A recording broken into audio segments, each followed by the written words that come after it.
I got a question for you. What the hell is going on with air travel right now? So today, a plane going from Minnesota to Canada wound up on the tarmac at the airport on its back. Like, what the fuck is going on with air travel today? I'm confused. But let's find out.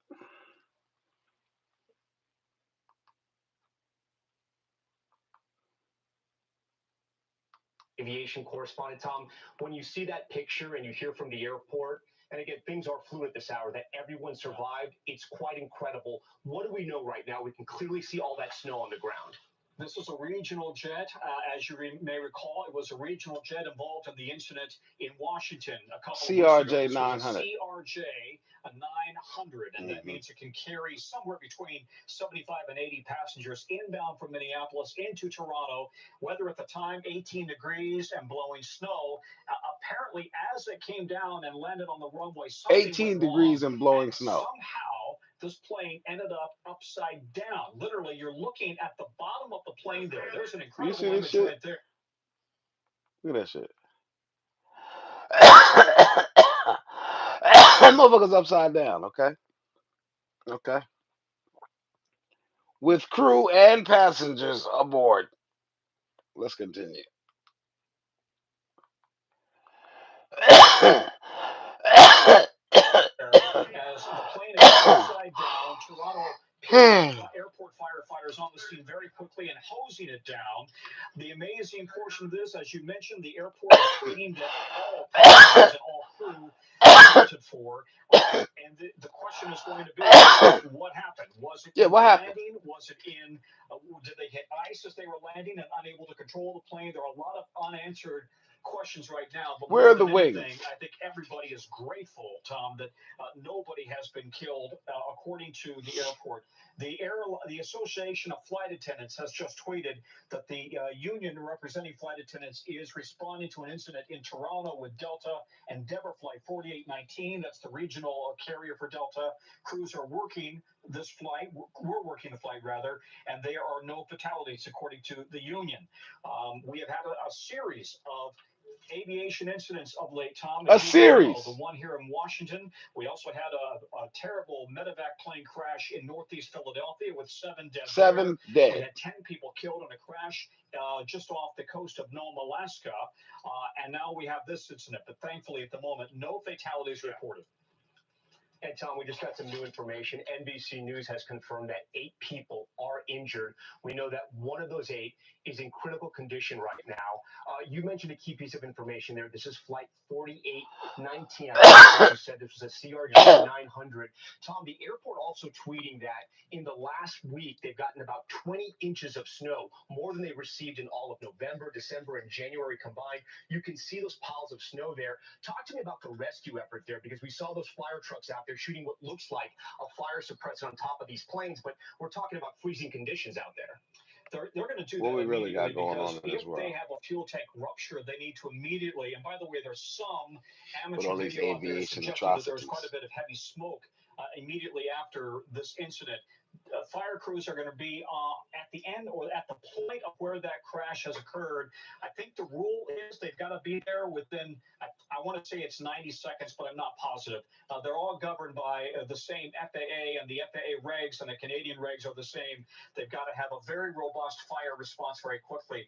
But that's amazing. You've got everybody out and some injuries, but no fatalities. It is, as we mentioned, this is operated by Endeavor. And as you know, most of the airlines have a kind of a sub carrier, if you will, that handles the regional flights. So that appears to be what that is. That's a regional flight for Delta Airlines, Minneapolis to Toronto in pretty rough landing conditions, insofar as the snow on the ground. Anyway, Tom.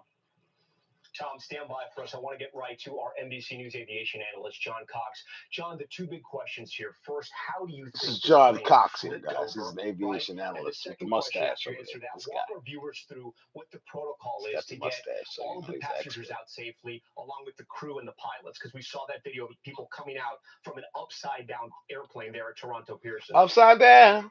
Well, there's a couple of things here. Upside If you look at down. this video, you'll see Pilot, you right turn there, them significant flight inside out. and Hey. that indicates that's what allowed the airplane to go Upside down, you turn them people in and out. Investigators look at. You can also see that the exits are open. So once this airplane came to rest, and it was going relatively slowly when all of this occurred, because it's still in one piece. So that once it came to rest, it let the flight attendants get those exits open and get the people out. And as far as the weather conditions, it was quite gusty. So this would have been a challenging environment for any of the airplanes landing at Toronto. So the question is, what happened here? There's flight data recorders. Thankfully, there's crew that they'll be able to interview. So it's going to take time, but the investigators will learn what happened here. And as a pilot, as somebody who knows these aircraft pretty well, when you're coming in on a runway that's like that looks a bit slick, there is snow everywhere. What are some of the things you're looking out for so an incident like this doesn't happen? Well, the big thing is controlling the airspeed. You want to be at the proper airspeed. I mean, how the fuck do you land a plane in the snow like that? And it's nighttime, or you see it's fucking snow and no runway. Like, how does that work? Winds, it's pretty well down the runway. So the airplane's going to touch down at a lower speed, ground speed, because it's going into a headwind. And at that point, once it's on the ground, you get the engines in reverse. You get the I couldn't imagine. on the wing to transfer weight. I couldn't imagine. I was just driving through the fucking mountains in These are Tennessee, challenging conditions, but conditions and the way my nuts was hurting, the way I was clenching, boy. We have a statement that's just come into NBC News from and it was BFA. raining I want to read this and for our viewers. sleeting, It says Delta and I was Airlines dodging Flight deer like 4819, I was playing operated by Frogger. Endeavour Air crashed while landing at Toronto Pearson around 2:45 p.m. local. There were 80 people on board. The CRJ 900 departed Minneapolis St. Paul International. Full the plane. Transportation Safety Board of Canada will be in charge of the investigation and will provide any updates. I want to go back to Tom Costello. Tom, I'm sure you've covered incidents like this where, both flight attendants and the pilots are trained to get passengers out safely. You got to think it stands to reason that there might have been some passengers that were still buckled in as this thing turned over, possibly, and then trying to get all those passengers out safely. Hopefully, well, clearly they were all buckled in because they survived. Everybody was wearing their seatbelts. Landing on their damn head. Catastrophic injuries or even fatalities. The regional paramedic service that responded is reporting, as you mentioned, 8 people injured, 1 critical, taken to area hospitals there in the Toronto area. And, shit, that one critically injured probably had a damn heart attack or stroke. Everybody out of the plane within 90 seconds bullshit that they put them in. Crash or of a serious incident. Obviously, that becomes very complicated. They just keep repeating themselves at this point. And if you've got exits but what we got going on, bro? All these aviation atrocities. Which suggested that once people were able to get out of their seats, maybe they were upside down at first, they were able to open those emergency exit doors. And that really is it's why the devil out here everybody doing you this talk stuff? to in the aviation world will tell you this is why you wear your seatbelts. You never know. This is why you wear your seatbelts, guys. You never know when you're going to need it. With turbulence, or God forbid, you have an emergency Fuck like this on the ground. Seatbelt sign. I did want to stress you're in a plane, you strap your dumb ass up. It will be the Transportation Safety from Board the takeoff to the landing.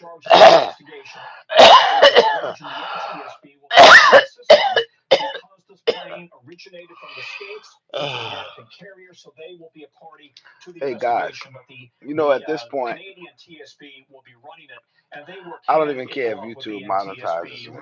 I have found out why.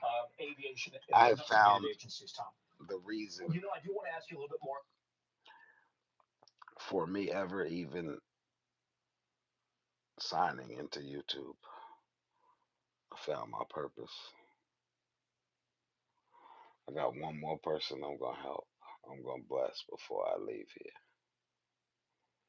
His name is Fleece Johnson. Yeah. When my father died in 2016 or 17, I cannot fucking remember if it was 16 or 17. I don't know why.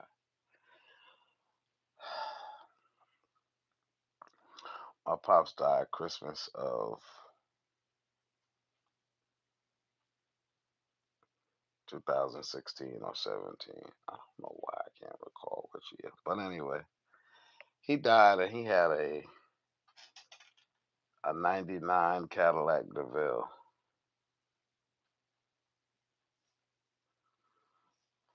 And I mean, he had more than that. He had the 70 Coupe DeVille. Anyway, the 99 DeVille, it needed a water pump or something. I don't know what it needed. It might even have a blower head gasket. I don't know. But I'm flexing my hand like this because I have horrible arthritis. And this right hand is the hand that I use to drive with because I don't have feet. So the arthritis and the fact that I was holding my hand controls for 12 and a half hours straight each way for fucking 26 hours. Now my hands are killing me. But what was I talking about? My dad's 99 DeVille that I donated to a lady on Facebook. I drove that car from Schenectady. I dragged that car on a trailer from Schenectady, New York to Charleston, South Carolina with a U-Haul dolly. And I got like 15, 20 miles into the trip on the highway. And the U-Haul trailer locked up, the wheels locked. And I was dragging the fucking wheels for like, it was crazy.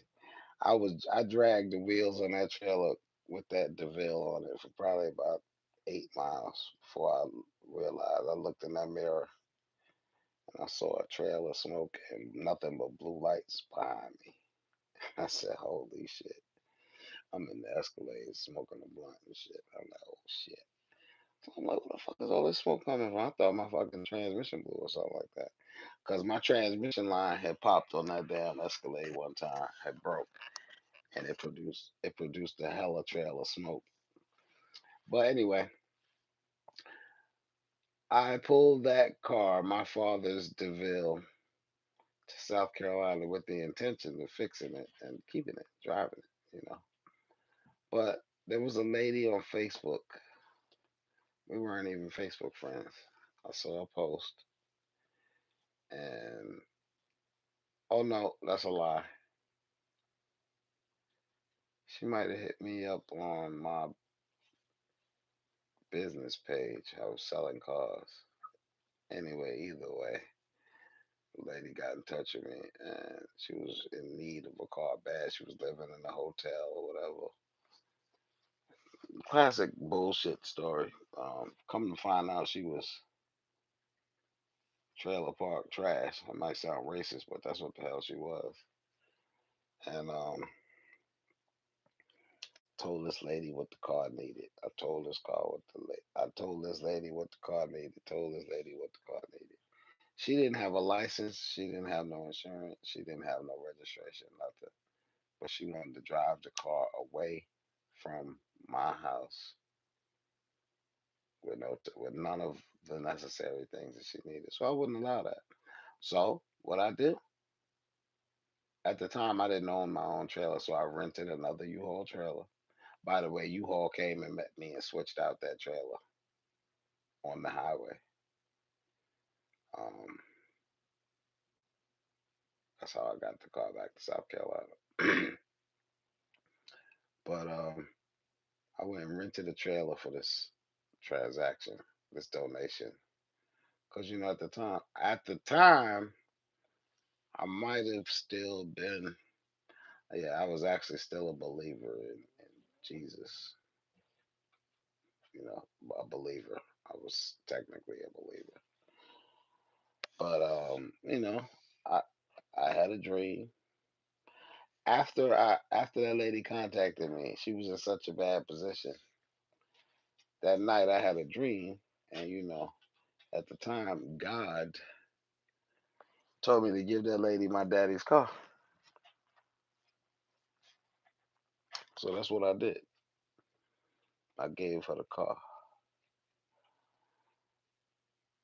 2 days later, after I delivered the car to the hotel,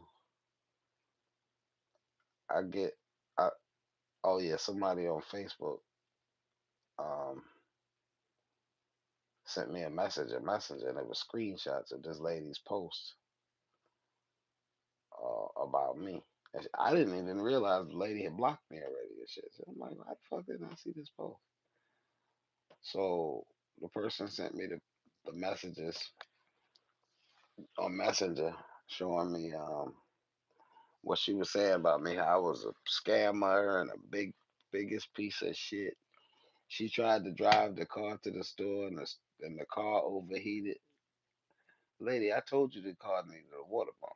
It's not drivable. Give me about a couple of weeks, and I can have all of that replaced for you. She didn't want that. She wanted the car now. I'm telling you, the lady wanted to drive the shit away from my house with no tags or nothing on it. So she was making all these posts. Her name is Deborah Merritt Till or some shit like that. Deborah Merritt. And Rufus, what's wrong? Y'all need to go outside? So I gave her the car. She made all these posts about me saying I was the biggest piece of shit. I was the world's biggest scammer and all this other shit. So I gave her the car, and I kept a set of keys to the car and the title. I didn't give her the title. I told her once she can show me that she can insure it and register it legally, then I give her the title. So I called a tow truck company because I didn't have the title no more. I mean, because I didn't have the trailer no more, and I had the tow company come and meet me at that hotel to pick up the car.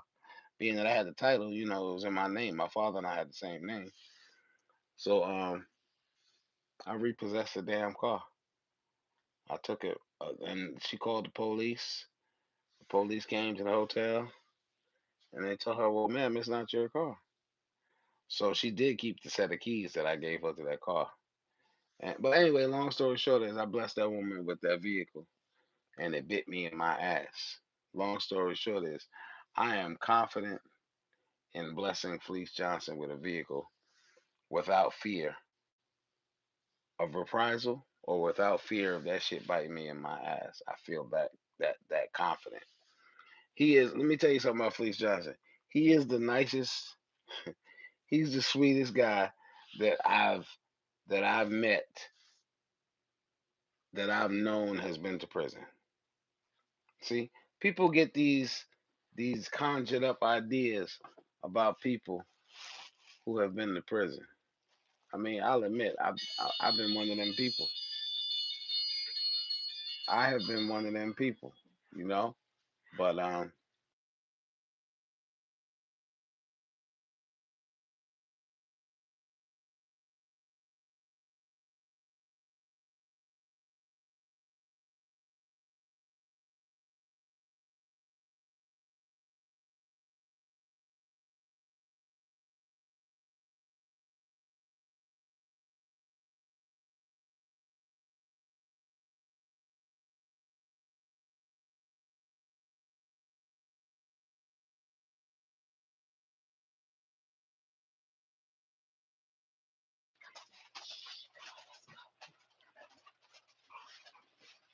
so I'm confident. I'm confident in blessing Fleece Johnson because let me tell you something. He might have a horrible reputation, but that ain't who he is now.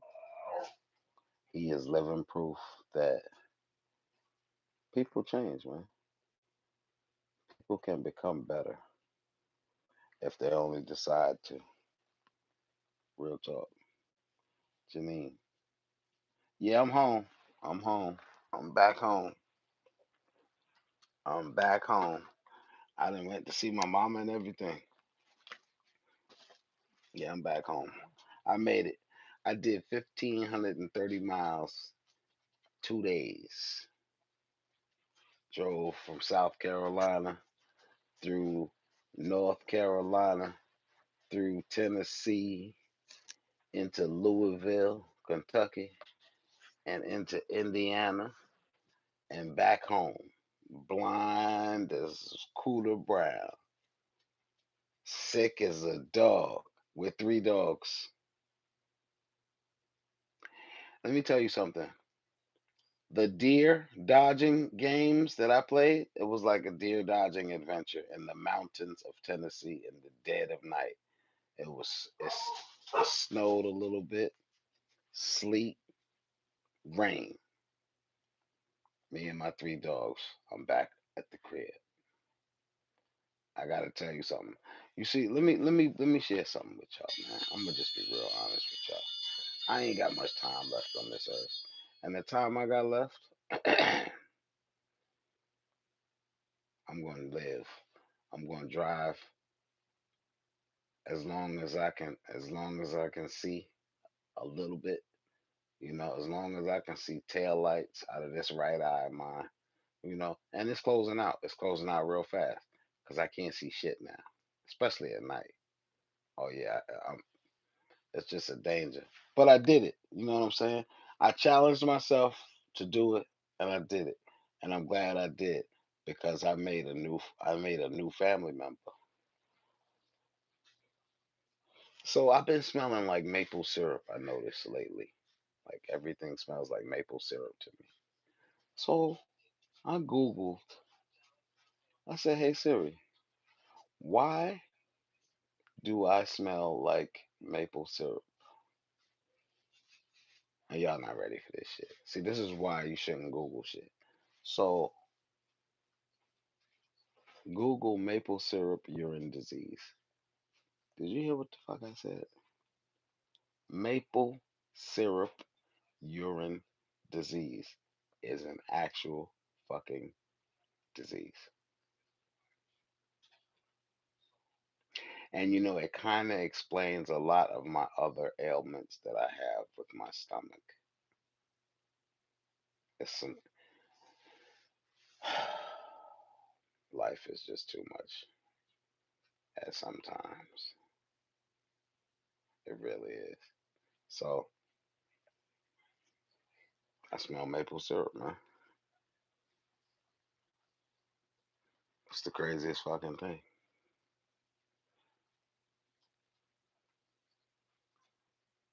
Google is scary. Listen, Google is hella scary. Oh, you know what? Hey, hold up. Wait a minute. Let me throw my glasses in it. Hey, y'all. I'm gonna have to do a review of these fucking glasses. I'm gonna have to. So, boom. You see that there? You see that there?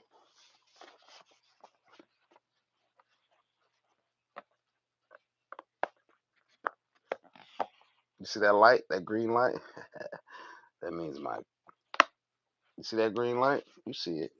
Blue light, whatever fucking color it is, a light. Can you see it? I don't know. Oh, let me turn this fucking light off. I'm blind. Can y'all see it? Do you see a light there? Is there a light on? Let me see. Yeah, that means they fully charged when the light is green or blue. I'm not sure which color it is.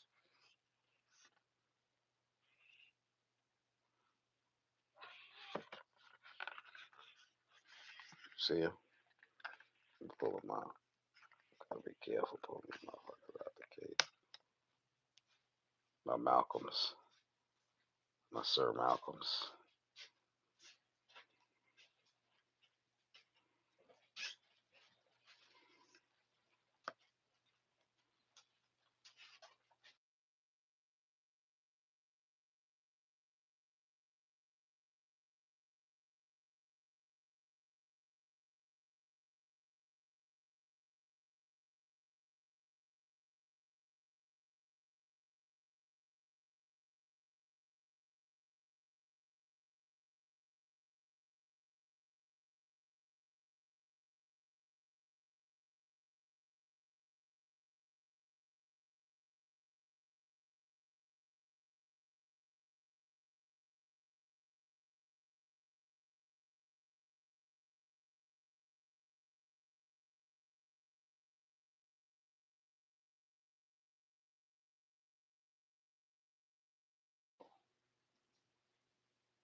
hear me now? Yeah, they was expensive. They was $1,800, but I only had to pay $693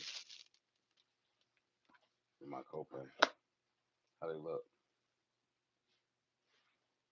Can you hear me now? I just slid the volume up. My bad. Testing, testing. Can you hear me? Got bifocal. I got no line bifocal. Do you hear me clearly? How does it sound? Is it clear? How they look? So all I gotta do is tell it, to record video or take pictures. It's clear? Good. All I gotta do is tell it to you know, to start recording or take a picture or whatever, or to call somebody, you know. And the speakers are here, so I hear my music, and they're perfect for a blind guy like me. They help me see better. You see how much better I'm reading that comment?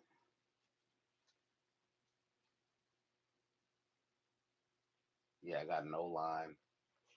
I got no line bifocals. I have prisms in my I have I have diabetic retinopathy and macular degeneration, so they have special things in the glass, the lenses, all that, which is what makes them $1,800. See, the frames is only $400. The other $1,400 is my prescriptions. Yeah, the frames was nothing. That's light, but my prescriptions because of my blindness, and it's crazy because I only have one eye, the right eye, so the left eye is just basically nothing. Basically just glass, or not glass, whatever that polycarbonate material is that they make it out of. But I have the anti-glare. I have transitions. They turn into sunglasses in the sunlight. You know, I got everything they could get. I got everything they could give me. Um, everything that they could give me, and I think I got a warranty also for like $80, some shit like that. Yeah, but I have to get a backup pair made for driving because I have prisms in these, and with the prism, if for I can't. No, no, no. I'm sorry. No, let me retract that.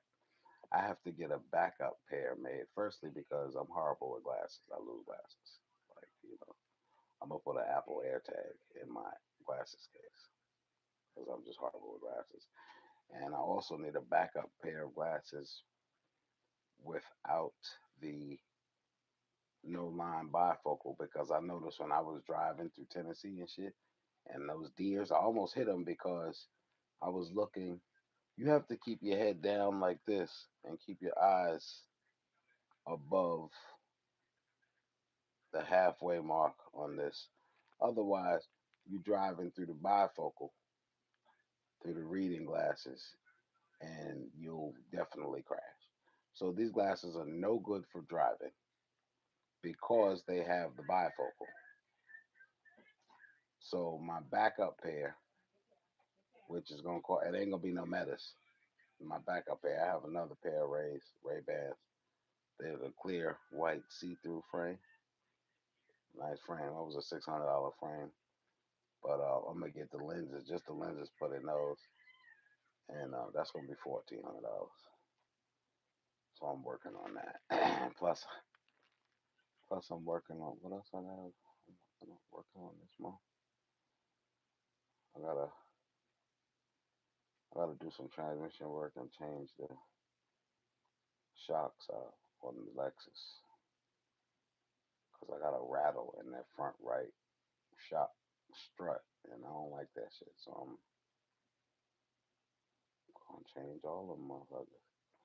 See, I'm not a guy that's gonna change. If I'm not gonna get one tire. I'm gonna get a set of tires. That's who I am.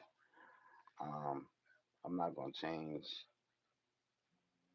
um, I'm not going to change one bearing. I'm going to change both of them because components normally fail within 2 to 5,000 miles apart if there's two of them on a vehicle. So it makes sense, and I've learned in my life to to change just change all that shit if you change it. You know what I'm saying? If you can afford to. I can never afford to, but I make it affordable for me because I'm a resourceful guy. Listen, let me tell you something, guys. Um, I did something with Felice Johnson that I I have I have told myself I wouldn't do anymore in this life, and that is have a religious debate. But for some reason, when I was talking with Fleece and sharing my non-belief, you know, he was respectful of it.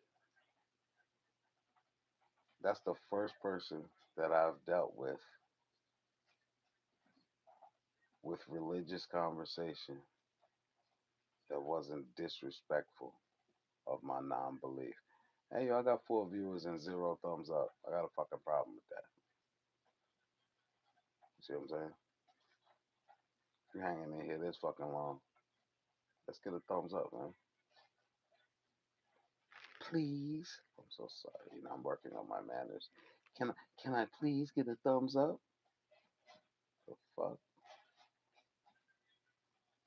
So at this point, it don't look like I'm gonna be monetized because I asked y'all to go and turn on your computers or your laptops and just go to my channel and just let my page run on mute or whatever. But y'all ain't follow my instructions.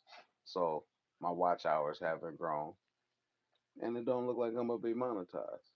So fuck it. I'm gonna keep cussing on YouTube. Y'all not commenting. I got 3 people that comment on my page.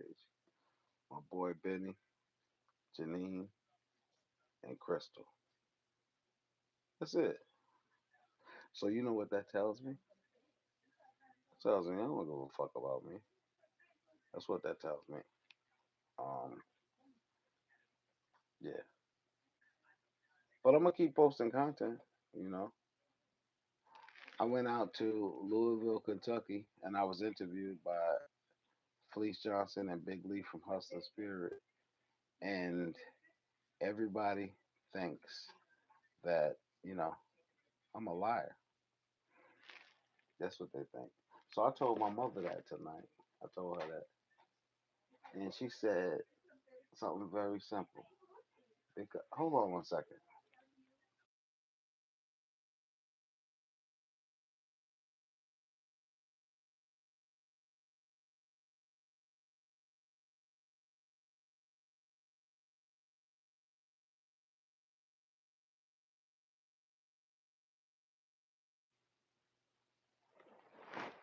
Yeah, hello. Why? What? I'm sorry. Why? What? Janine, I lost focus. My bad. Why people don't believe my stories?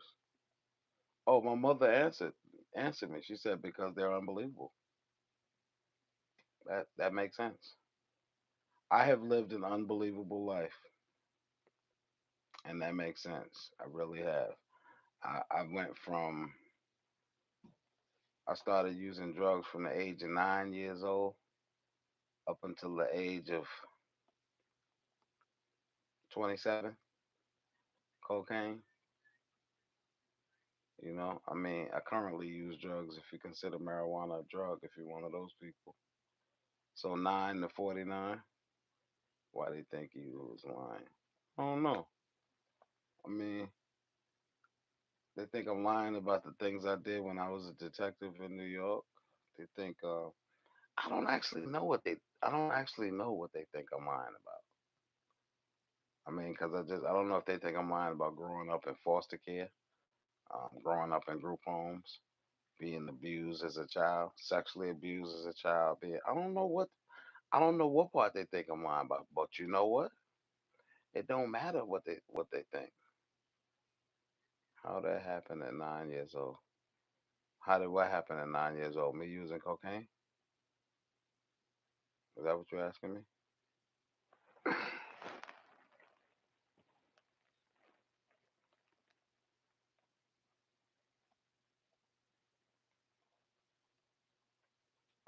If that's what you're asking me, I had a family member, an uncle that used to use cocaine, and I lived with him and my grandmother, and I used to watch what he did with his cocaine,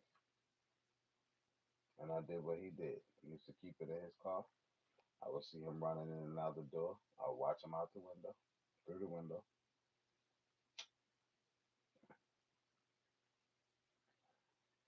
and I saw what he did, and I repeated it because I wanted to be him anyway. My uncle was my idol from the time I was a little boy. He had the women, he had the money, he had the cars.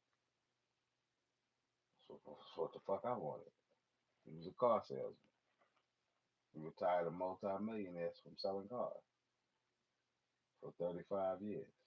Toyota. Yeah. But anyway, um, that's how I started using cocaine and continued it up until I was 27, I believe. Mm-mm, mm-mm. Wait a minute, 27.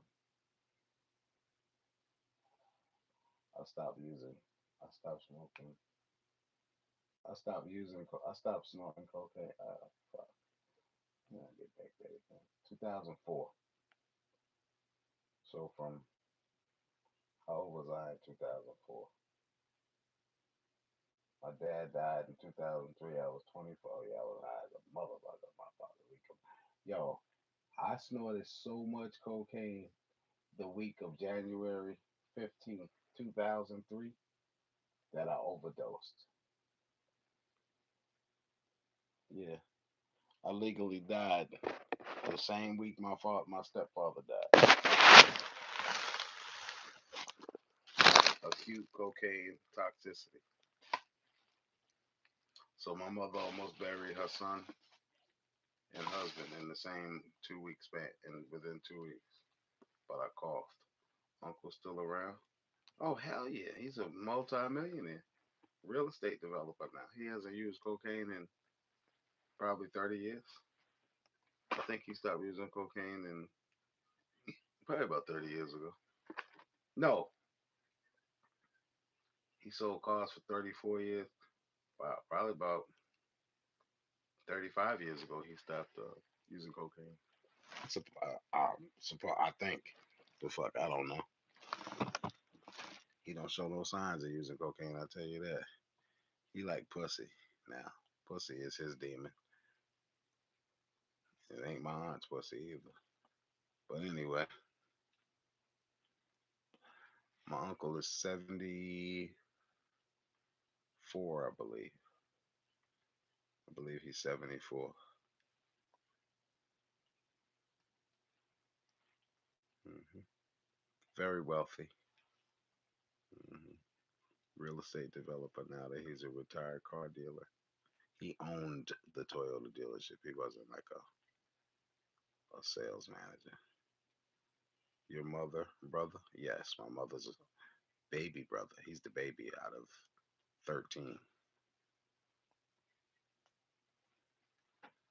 Hmm. He's the baby out of 13.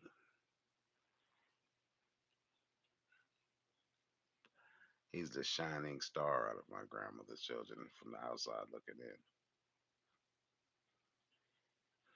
in. He's the person that I wanted to be when I was a child.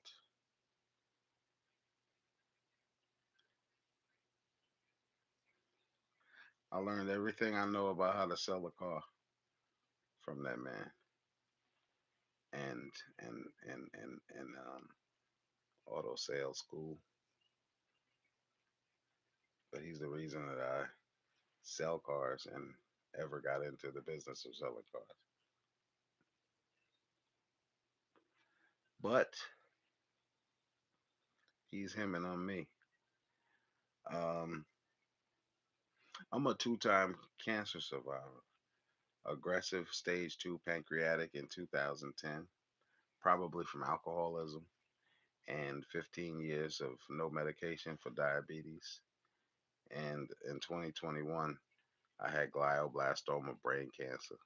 In 2010, they told me I had 13 to 18 months to live. And I'm still here. And in 2021, he should have took somebody help me out. My uncle would never help me out. He's had plenty of opportunities to help me out, but he won't, and that's okay. That's fine. Um, I'm still making it. I'm a survivor. One thing I'm gonna do is I'm gonna figure it out. You know what I'm saying? And I very rarely ask for help. I have to really, really need fucking help to ask for help because I've been told I'm a narcissist. No, I haven't been told that. It's been stated that no one has ever been fucking bold enough to tell me to my face that I'm a narcissist. But it's been subliminally suggested, which is fine. Everyone's entitled to have their opinion of things, of people. But my opinion of myself is what the fuck matters to me. And my opinion of myself is that I'm not a narcissist. I am a very direct, confident. I'm so fucking confident that a lot of people take it as arrogant person. And let me tell you why I am. Okay? I cannot ever remember my biological father saying, "Son, I love you." I buried him in 2016 or 17. You see, I could tell you the exact date that my stepfather, I buried him. He died January 15th, and I buried him on the 27th, 2003, January. He died Martin Luther King Day. I paid $13,580 for his funeral total. No, $17,580 for his funeral, and he was cremated. I gave him a military send off, just like I did my biological father. Okay, had him in a nice casket, even though it wasn't the one he was going to be cremated in. I bought him a nice casket, knowing that it was only going to be used for viewing. I had bread then. I had the bread then. I was a New York City. I was a dirty New York City police detective with a lot of dirty money.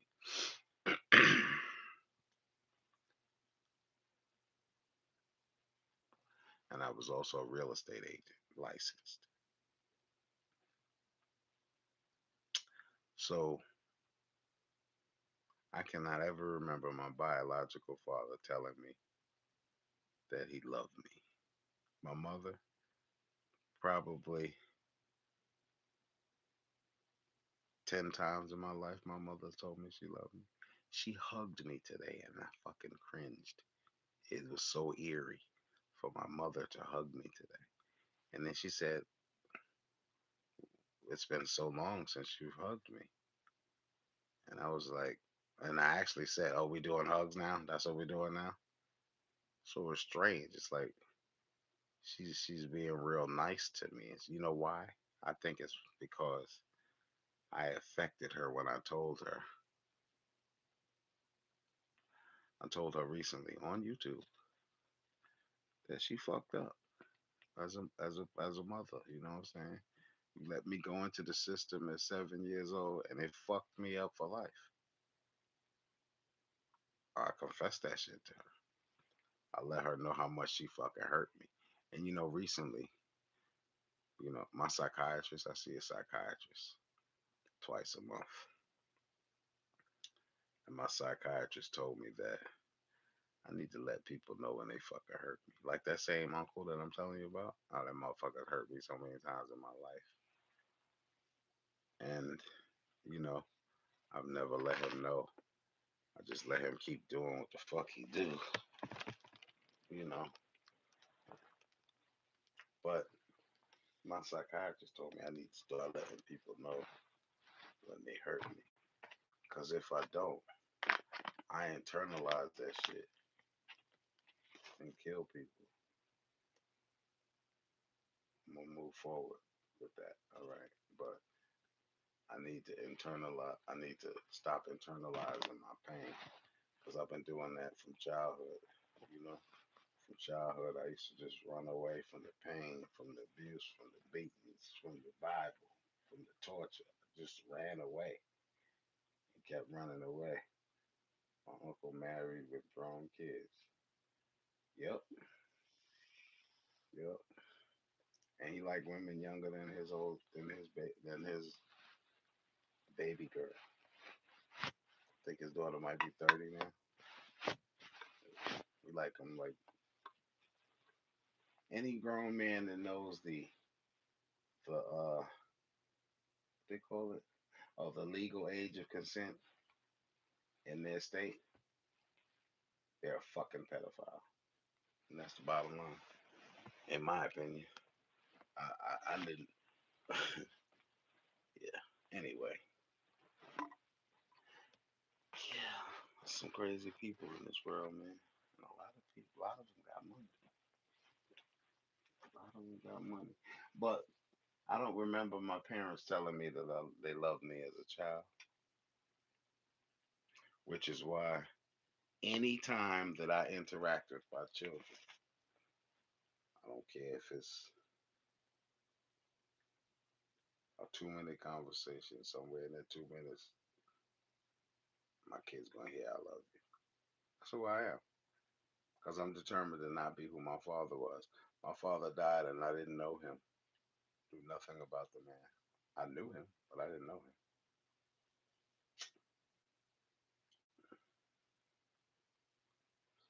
I found six siblings when my father died.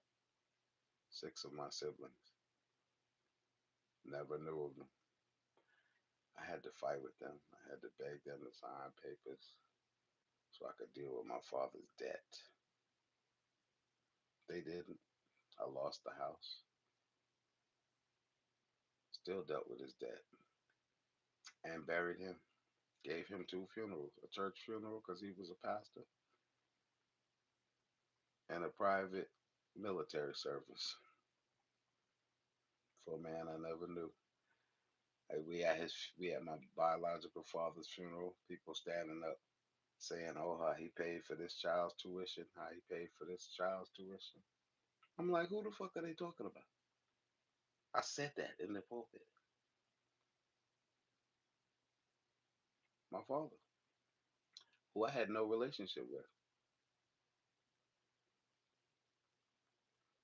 because my mother took access away when their relationship ended. Just like my son Jeremiah's mother took access away when our relationship ended. Sort of like, uh, sort of like a curse, but I don't believe in curses. I do believe that lifestyle habits dictate certain consequences. And I lived the same lifestyle that my father lived. He was a womanizing preacher with plenty of damn children. I only got three, two biological children and one that's my child from a previous relationship. It's not my child, but it's my child. You know,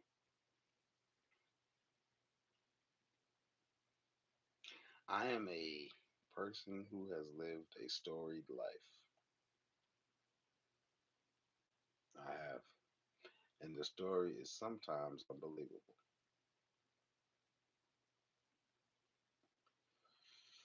lot of shit that has happened to me in my life you would never believe. Which takes me to a scripture in the Bible that says something to the effect, and I would never compare myself to that biblical Jesus person. So you can't talk to your son? No.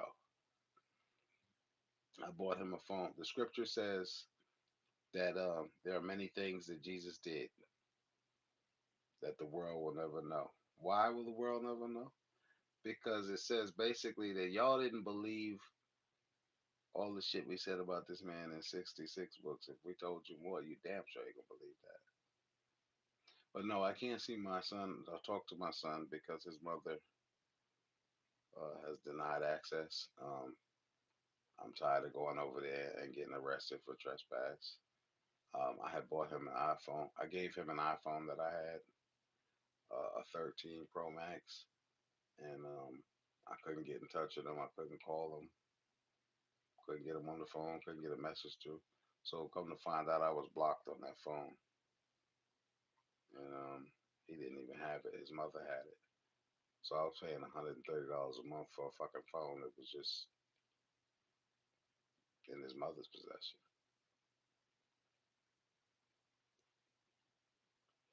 And that was a couple of months ago, so I haven't seen him in a few months. That's evil. It is evil. But you know what? I went through this as a child. When my mother and father split, she left Schenectady, New York, and moved to Brooklyn, New York. She left the house and took me to an apartment. She left my daddy, and then it was just me and her. She left the Baptist church, and whatever she went through with my father, and ran to Brooklyn, New York, 3.5 hours away from my father, into the Jehovah's Witness religion, the cult. Well, all religions are cults, but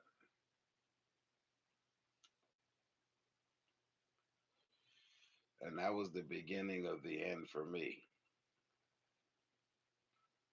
because that's when I started smoking cigarettes. I started smoking cigarettes at 7 years old. Okay, I used to put on. Listen, I used to steal my mother's 1983 brand new Oldsmobile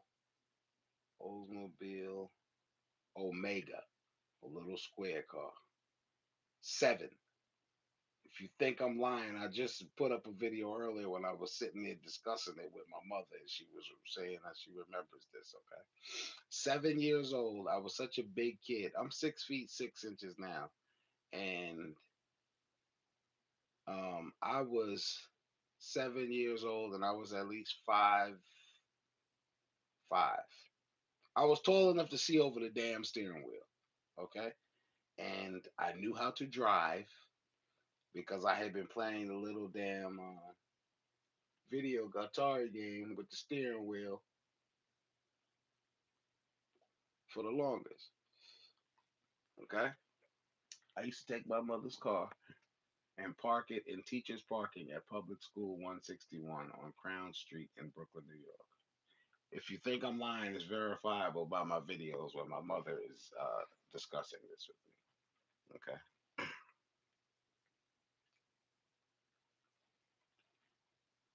all because I wanted to.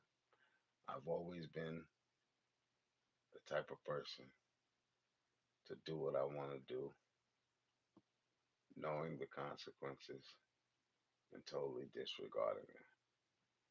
Advanced at a young age. Yes, I was drinking wine. I used to ask my aunts to give me a glass of wine for a quarter.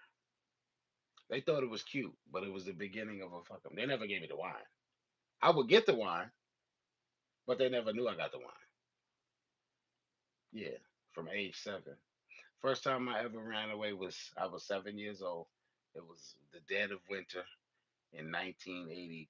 Okay, hold on. Born in 76, 77, 78, 79. Nah, okay. I was 7 years old, And this is in Brooklyn, New York, the dead of winter. My grandmother was visiting from South Carolina to Brooklyn, New York. She was visiting her kids because all of my aunts and uncles had left South Carolina to come to New York, except for the one that was in South Carolina, sniffing all the damn coke. So my grandmother came to New York to visit for Thanksgiving. My mom's is 2 years into this Jehovah's Witness religion, so she don't celebrate no holidays no more. So this is like shock to my system already because I'm already 6 years used to fucking Thanksgiving. Okay. Anyway, I ran away. My aunt lived 2 buildings down from my mother. The sisters, no. Mm-mm. We lived across the street from Aunt Verna at that time. She was in, yeah, across the street. I ran away across the street to see my grandmother Thanksgiving. No shoes, no nothing. And that was my first time running away. My mother beat me so bad when she got me back home that I thought for sure this woman couldn't possibly love me. She's trying to kill me. Hmm.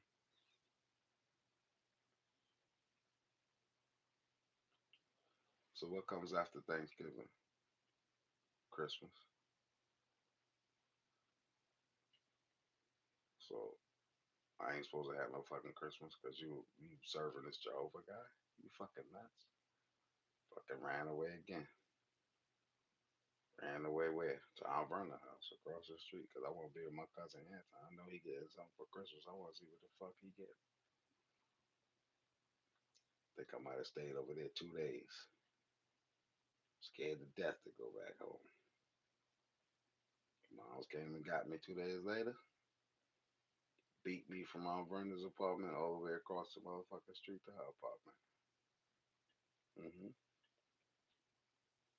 So at that point, I got sick of getting my ass beat, and I ran away and moved into the train station, Winthrop Street train station, Brooklyn, New York.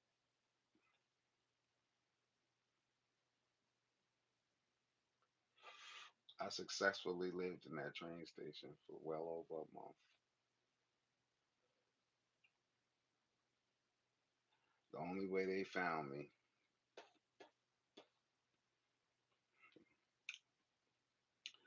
was because some man tried to touch me in that subway station in the tracks, and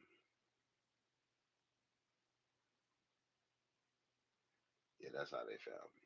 Because I guess I must have screamed out, yelled out, or something, and people heard the commotion. I had rats down there that were my friends. I used to talk to the rats because I had nobody to talk to in the train. I'm not talking about on the fucking platform. I'm talking about in the tracks.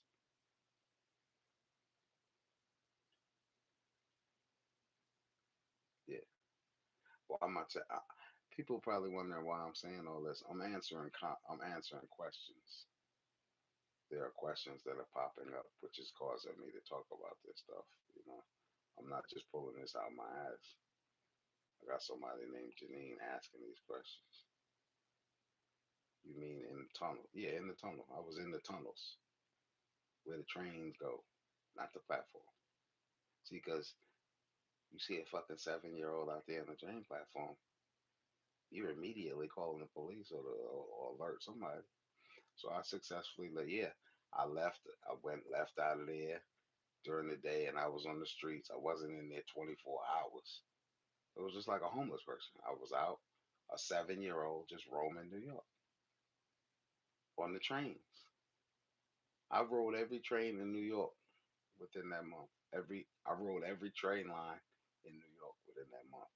But every night I would return to Winthrop Street to go to sleep. It was like my home at 7 years old. How did I eat? I stole food.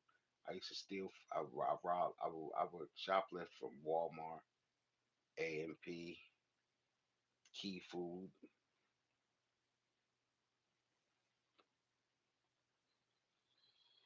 I didn't do no cooking. I ain't have no cooking shit down there. It was all, you know, shit, the survival food shit. Shit that you could eat. Spam. That's why I hadn't had spam again until a couple of months ago. From since I was a fucking kid, because I ate so much of it as a kid. Spam.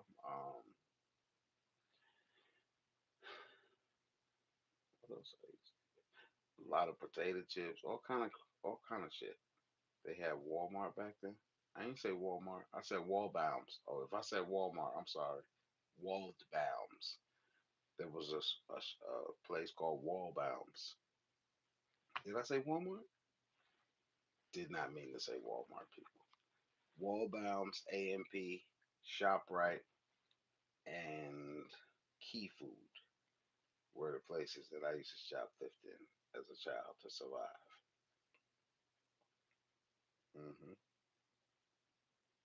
But that's my life, man. And then I went into foster care. You know, I went into foster care and had foster parents that tried to molest me. I guess that's called sodomy. I think that's one called sodomy. I didn't say the R word. I can't say that on YouTube. I remember that. Yes, you remember those stores? Yeah, Wallbounds. Yeah, I used to. I didn't mean to say Walmart. Yeah, man. But I really did that shit. People say you need to write a book. Ain't nobody gonna read that shit. Ain't nobody interested. Here I am on fucking basically TV telling my shit and don't nobody care. Two people. You know, it is what it is. But I know one thing that with the shit that I've survived, the only reason that I'm still on the face of this earth is to motivate and inspire you, whoever's watching this video. You know what I'm saying? Y'all know I ain't got no legs. You know, y'all know that shit, right? Let me just. Some people might see this and they don't know. Yeah, that's me right there. I ain't got no legs. This shit right here. So I ain't got no legs. I'm legally blind, and I do everything that I have to do.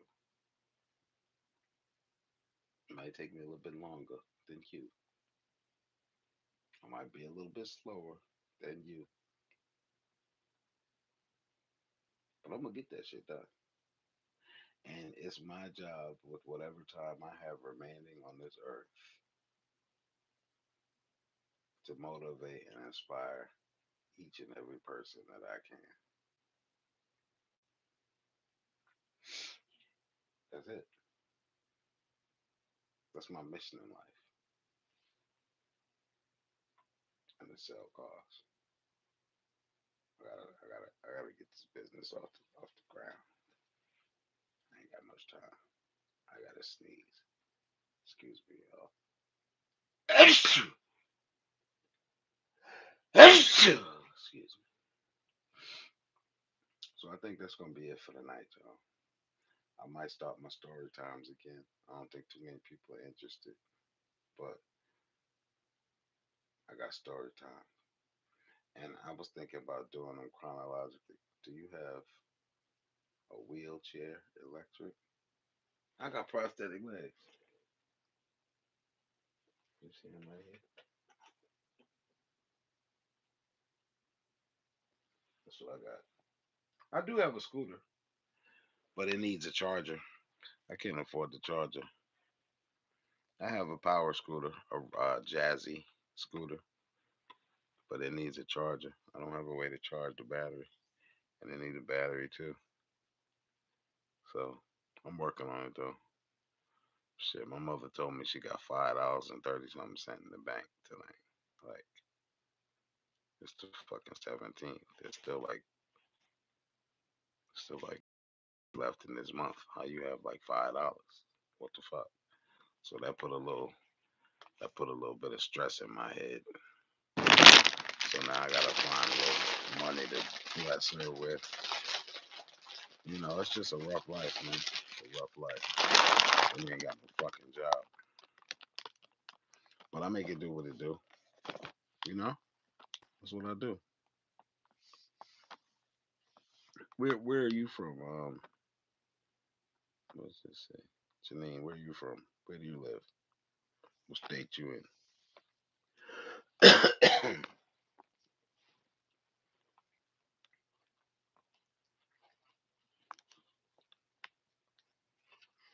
What state you in, Janine?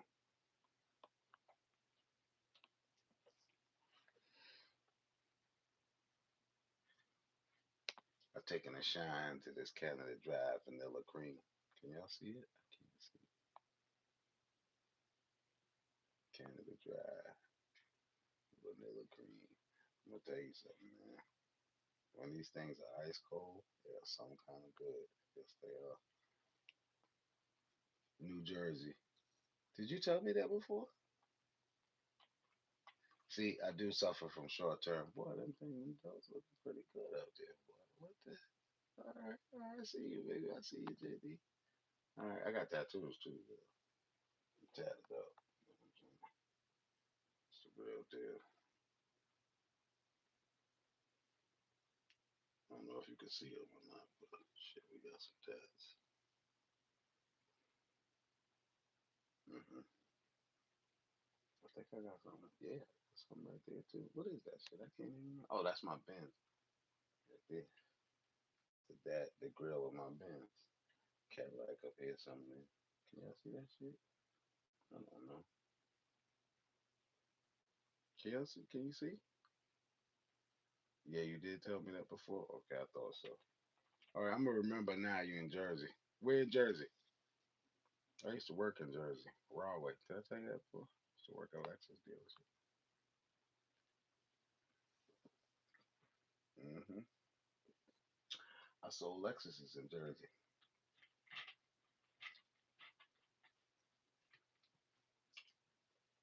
Ironically, I drive one now, but I didn't then. Drove a Cadillac then. Mm. Thinking about the Hackensack. Oh yeah, Lodi. Yeah, you did tell me that. Yep, I remember that now. See, I got short-term memory issues from. Did my phone just flash? What was that black I just saw flash? I don't know. All right, y'all. I think that's gonna be it for tonight. I'm gonna get back into my story time soon. One love, y'all. Church.